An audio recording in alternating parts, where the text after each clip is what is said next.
All right, Adam Caplan, Geoff Mosher here for an Inside the Birds pregame minute. We won't be very long. We're just going to, we're a couple hours before kickoff here at Linc Financial Field. Eagles about to play the Patriots. And Adam, there's so many big things that have happened in the last few days. Let's try to address them. First of all, Darren Sproles goes on IR. You bring in Jay Ajayi.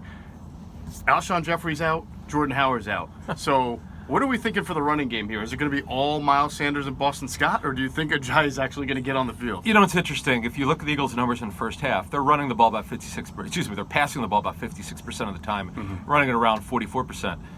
If I'm the Eagles, I go way higher. If anyone who's listened to our show knows, I'm not big on balance. However, you got to go with what you have. You have a dominant, maybe the NFL's best offensive line now. That's pretty healthy. Jason Peters, by the way, is active. So now you make this decision. How are you going to win this football game? You can't hide Wentz. You can't do that. He's way too talented. But you do want to shorten the game in that you just mentioned they don't have a Jeffrey. They're so down in available passing targets. Go what's going to work. What's going to work? Miles Sanders in the run game. Boston Scott, who you and I have been talking about, maybe getting him involved in the screen game. Obviously, Sanders, you could work in the screen game. Using Dallas Goedert. That's how they're going to move the football. But people have been wanting it. I've been against it.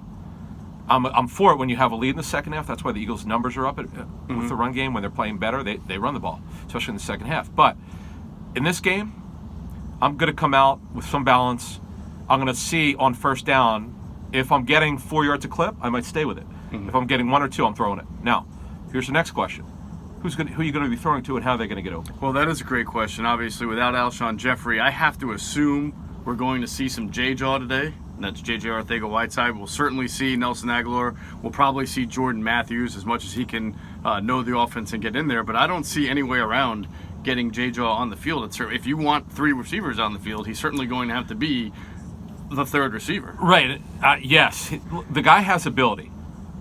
You know, fans have been calling for it. They're down in passing targets. You need to get him on the field, see what he can do. I know this is a very difficult matchup.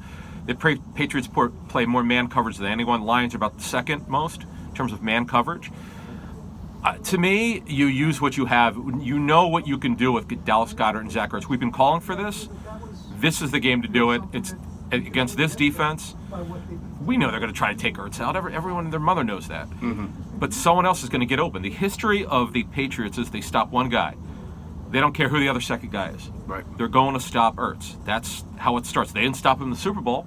They had J.C. Jackson on him, a defensive back. That didn't work very well.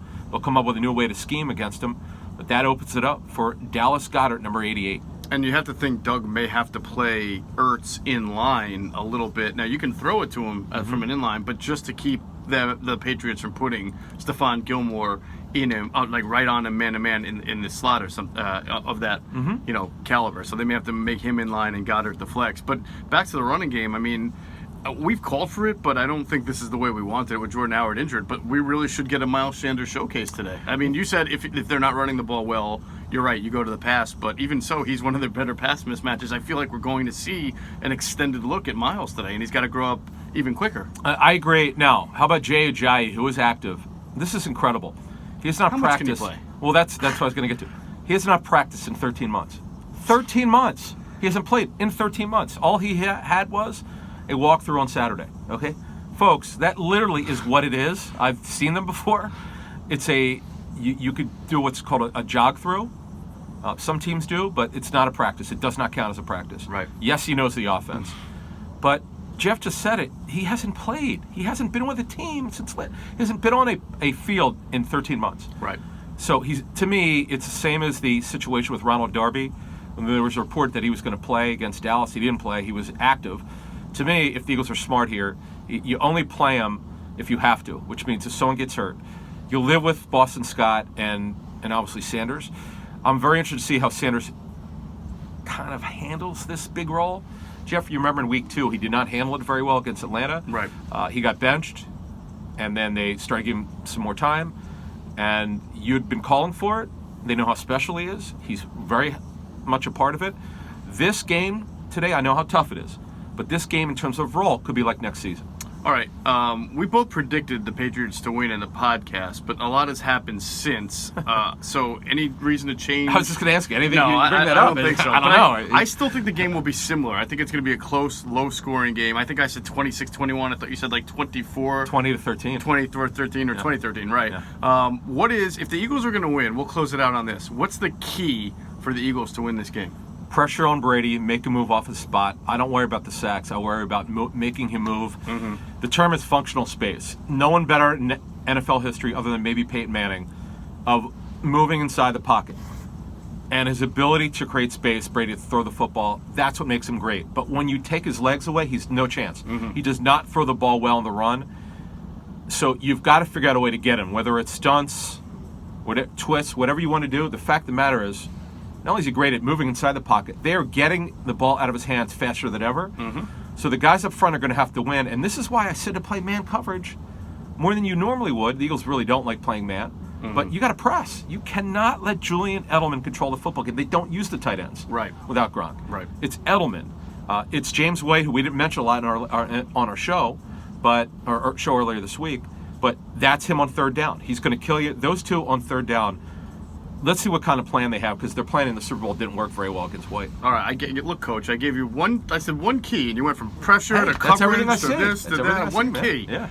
Yeah. We can't get this guy down to just one thing ever. No, it's good. I got a lot of info in my head, man. Mine is, I think about the last time the Eagles beat the Patriots. They went up there with. I'm not talking about the Super Bowl. I'm talking about regular season. They got a 99-yard touchdown return from Malcolm Jenkins. I believe they got a punt return touchdown from Darren Sproles. So the key today for the Eagles, I think they need an equalizer. I think they're going to need turnovers to win the turnover battle, and if they can get one turnover that either gives them a touchdown or puts them inside the Patriot red zone, that to me would make a huge difference in the game. So if the Eagles are going to win, they need a turnover. Okay, so you're saying how they're going to win. Would you gamble a little bit on a 4th and short? Would you do this in your own territory because you don't want to give the Patriots the football? No, Would you you know, be I more don't willing? think Would the you be more Patriots willing? to me are not offensively right now clicking against good teams to the point where I'm going to be so over aggressive because I'm afraid to give them the football. Okay. I'm going to make aggressive moves if I just think it's beneficial for my team and my offense on their side of the field, not on my own. So before we get out, real quick, does a quarterback catch a pass today? Yes or no? Simple question. I love it. Will Brady drop it? My God, what a great throw it was. You're even thinking about it, huh? Because, man, Belichick, look, Belichick got out-coached in the Super Bowl. I can't believe I'm saying it, but he did. Peterson did one of the best jobs of NFL history of coaching. I would say yes. You think a quarterback will catch a there's going to be an attempt. What's the over-under on attempts? Half? I'll put it at a half. A half. Yeah. A target for a quarterback in the passing game today. I'm taking more than a half. All right. Well, I'm going to take the under. I think this one's going to be a little bit more meat and potatoes than we've seen in the past. How about a halfback option? Maybe a halfback. Maybe a wide receiver option pass if another wide receiver, of course, could catch it.